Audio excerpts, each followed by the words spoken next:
પરમ સત્યનું સરનામું.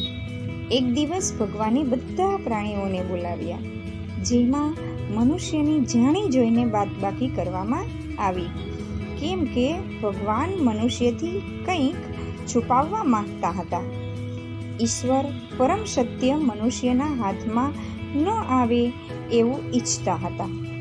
ઈશ્વરે બધા પ્રાણીઓ પાસે મનુષ્ય ન પહોંચી શકે એ રીતે પરમ સત્યને ક્યાં છુપાવી શકાય એ અંગેનો અભિપ્રાય માંગ્યો.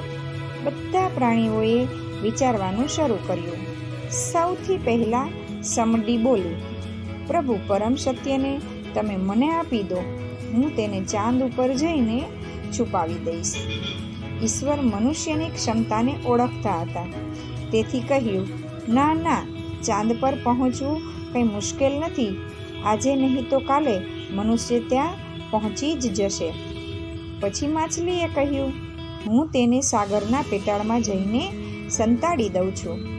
તેના જવાબમાં ઈશ્વર બોલ્યા, સાગર પણ મનુષ્યના પહોંચની બહાર નથી. તો છછુંદરે કહ્યું, હું પરમ સત્યને ધરતીના ગર્ભમાં મૂકી આવું છું. આ વખતે પણ ઈશ્વરે નન્નો જ ભણ્યો. સમસ્યા વિકટ હતી. બધા પ્રાણી પોતપોતાની ક્ષમતા મુજબ ઉપાય આપી રહ્યા હતા, પરંતુ ઈશ્વર મનુષ્યની ક્ષમતાઓથી પરિચિત હોવાથી એ જાણતા હતા કે મનુષ્ય એક દિવસ સંસારના દરેકે દરેક ખૂણા સુધી પહોંચી જ જશે અને તેનાથી કંઈ પણ છુપાયેલું નહીં રહે.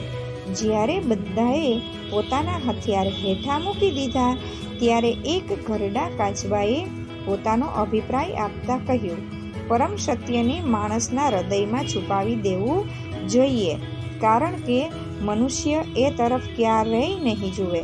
ઈશ્વરે કાચબાની વાતનો અમલ કર્યો, કેમ કે તેઓ જાણતા હતા કે મનુષ્ય પોતાની પાસે જે કંઈ હોય તેના ઉપર ધ્યાન આપતો નથી. આ પરથી આપણને જાણવા મળે છે કે કાચબાએ કેવો સરસ ઉપાય સૂચવ્યો છે.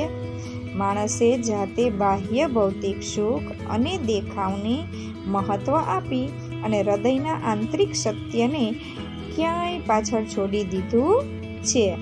અસ્તુ.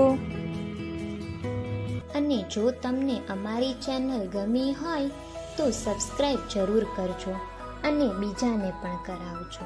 ખૂબ ખૂબ આભાર.